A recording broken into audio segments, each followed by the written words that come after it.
KFAS 90.7 FM and WBEK Kankakee 91.1 FM. This is Chicago's NPR news station. For many younger people, climate change is the political issue of our time. People think of the climate crisis as only a scientific issue, but it's also a human rights issue.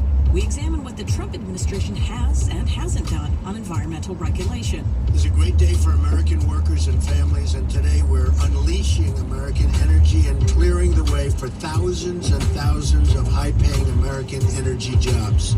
A former Republican EPA administrator weighs in. We don't want the politics to determine the policy. Plus, a visit to Pennsylvania to see how elected officials in this important swing state talk about climate change. Don't let the perfect be the enemy of the good.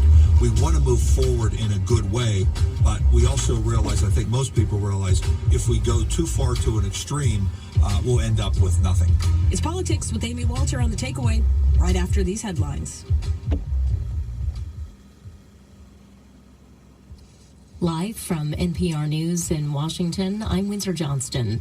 Police in the Netherlands have arrested a suspect wanted in yesterday's stabbing attack in a busy shopping district in The Hague.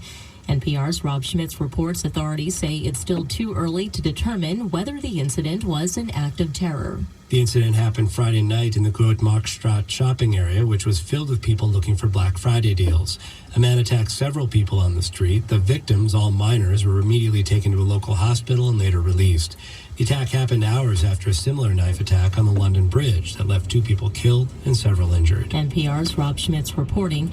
Authorities in Britain say the man who fatally stabbed 2 people near London Bridge yesterday had previously served prison time. The 28-year-old was sentenced in 2012 for his role in the plot to bomb the London Stock Exchange. He was released a year ago. Defense attorneys for prisoners at Guantanamo Bay, Cuba, are calling for the head of the U.S. military court there removed.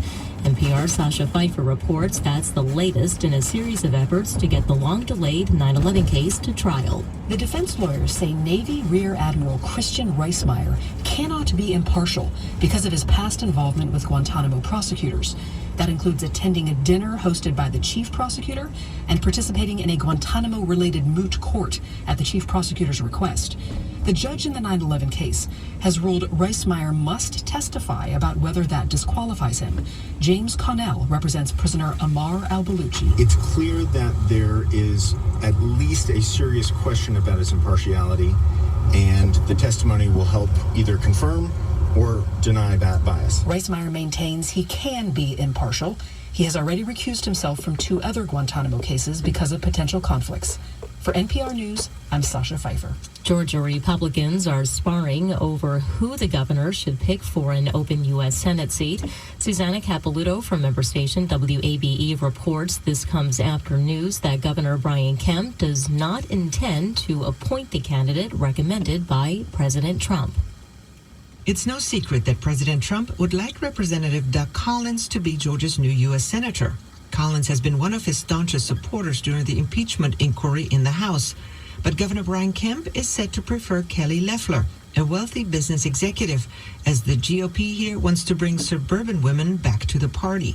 Collins supporters have taken to Twitter, urging Kemp to support Trump's choice since Trump helped him win the governorship. Kemp tweeted that it's, quote, ridiculous to think he'd pick someone not pro-life and 100% supportive of the president. For NPR News, I'm Susanna Capelouto in Atlanta. You're listening to NPR News from Washington. The 30th Southeast Asian Games opened in the Philippines today without a hitch. NPR's Julie McCarthy reports there were concerns that the country wasn't prepared to host the region's largest biennial sporting event. It was a lavish display of Filipino folk dances, intricate costumes, and local textiles. President Rodrigo Duterte officially opened the games. Duterte had fumed along with critics over lapses in logistics, unprepared venues, and rising recriminations.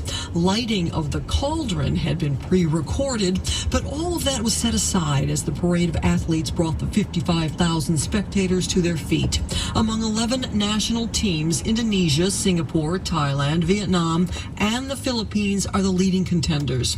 Competition gets underway Sunday, with organizers closely watching a typhoon that is barreling down on the Philippines. Julie McCarthy, NPR News, Manila. Doctors in Zimbabwe who were recently laid off for going on strike have defied a government ultimatum to report for work. Ish Mafandikwa reports. Junior doctors in Zimbabwe went on strike early September. Senior doctors who had been carrying out emergency procedures joined their colleagues in solidarity. The doctors are saying the government needs to address the shortage of drugs, consumables, and equipment in public hospitals before they can go back to work. That's Ish Mafandikwa reporting. I'm Windsor Johnston, and you're listening to NPR News from Washington. Support for NPR comes from Little Passports, a monthly subscription service for kids. Each package includes games, souvenirs, and activities from a new country, designed to spark curiosity in cultures around the globe. At littlepassports.com/radio.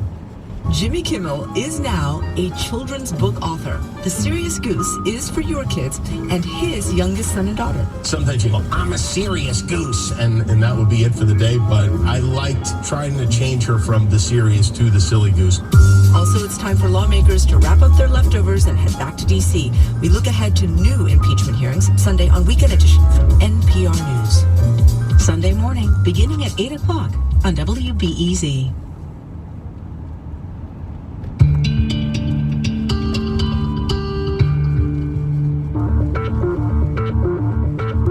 It's Politics with Amy Walter from The Takeaway, and you're listening to an encore edition of our Politics of Climate Change episode. Scientists have painted a bleak picture of a future if we fail to curb emissions. But we've already started to witness the fallout from a warming planet. Fires across California are wreaking havoc and devastating communities. The desperate situation in the Bahamas, a death